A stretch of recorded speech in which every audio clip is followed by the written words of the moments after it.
एक बार की बात है, एक छोटे से गांव में रोहित नाम का एक युवक रहता था। उसकी जिंदगी बेहद साधारण थी, लेकिन उसके सपने आसमान छूने वाले थे।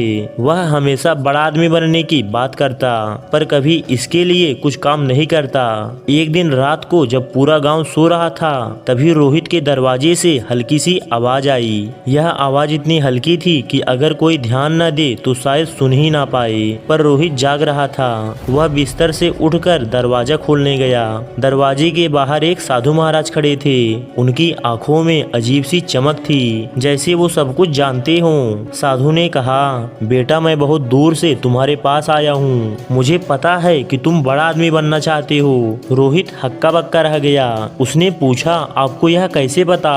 साधु ने मुस्कुराते हुए कहा, मैं सब कुछ जानता हूँ और मैं तुम्हारी मदद करने आया हूँ, लेकिन इसके लिए तुम्हें मेरी बात माननी होगी। क्या तुम तैयार हो? रोहित को लगा यह उसकी जिंदगी का सबसे बड़ा मौका है। उसने झट से हाँ कर दी। साधु ने कहा, मैं तुम्हें एक जगह ले जाऊंगा जहां तुम्हारे सारे सपने पूरे हो सकते हैं, लेकिन याद रखना यह सफर आसान नहीं होगा।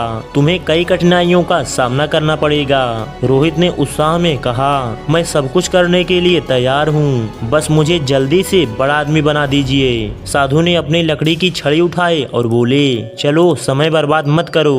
रोहित और साधु एक गहरे जंगल में पहुंचे।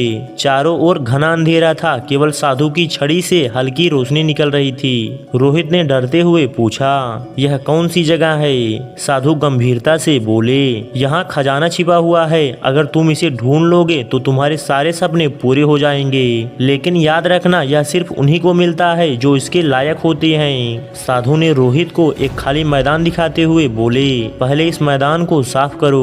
रोहित चौंक कर बोला, मैं यहाँ खजाना ढूंढने आया हूँ, सफाई करने नहीं। साधु ने कड़क आवाज में कहा, खजाना पाने के लिए पहले तुम्हें मेहनत करनी होगी। अगर तुम यह काम नहीं कर सकते तो वापस लौट जाओ। मजबूरी में रोहित ने काम शुरू किया। उसे दिन भर मेहनत करनी पड़ी। उसके हाथों में छाले पड़ गए, लेकिन उसने मैदान साफ कर दिया। साधु ने अब उसे एक बीज दिया और कहा, इसे यहाँ लगाओ और तब तक इसका ध्यान रखो जब तक यह बड़ा पेड़ ना बन जाए। जब यह पेड़ तैयार हो जाएगा तब तुम्हें खजाना मिलेगा। रोहित को यह सुनकर गुस्सा आया। उसने सोचा कि यह साधु उसे बेवकूफ बना रहा है, लेकिन उसके पास और कोई विकल्प नहीं था। उसने बीज लगाया और हर दिन उसका देखभाल करने लगा। दिन बीतते गए। रोहित हर दिन पौधे को पानी देता, उसकी मिट्टी बदलता और उसकी सुरक्षा करता।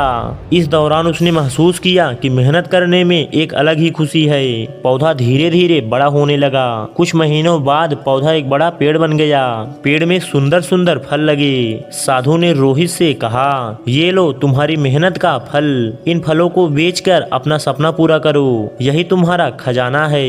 रोहित चौंक कर बोला, लेकिन मैंने सोचा था कि मुझे सोने चांदी का खजाना मिलेगा। साधु ने मुस्कुराते हुए कहा, सोना चांदी का खजाना असली खजाना नहीं है।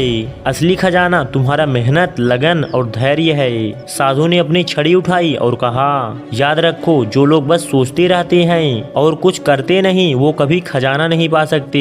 सफलता उन्हीं को मिलती है जो मेहनत करना जानते हैं। तुम्हारा खजाना तुम्हारे मेहनत में छिपा हुआ था।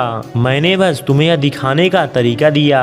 रोहित की आंखें भर गई। उसने साधु के चरणों में गिरकर कहा, बाबा आपने मेरी जिंदगी बदल दी। अब मैं समझ गया कि सपने देखना आसान है, लेकिन उन्हें पूरा करने के लिए मेहनत करनी पड़ती है। साधु महाराज मुस्कुराए और जंगल में गायब हो गए। रोहित ने अपने फलों को बेचकर एक छोटी सी दुकान खोली। धीरे धीरे वो अपनी मेहनत से इतना बड़ा आदमी बन गया जिसकी उसने कभी कल्पना ना की थी। अब रोहित अपने गांव में सभी को यह सिखाता है कि सपने देखो, लेकिन उसे पूरा करने के लिए मेहनत करना मत भूलो। बिना मेहनत के कुछ भी हासिल नहीं होता। सपने सिर्फ देखने से पूरा नहीं होते, उन्हें पूरा करने के लिए मेहनत, लगन और धैर्य की जरूरत होती है।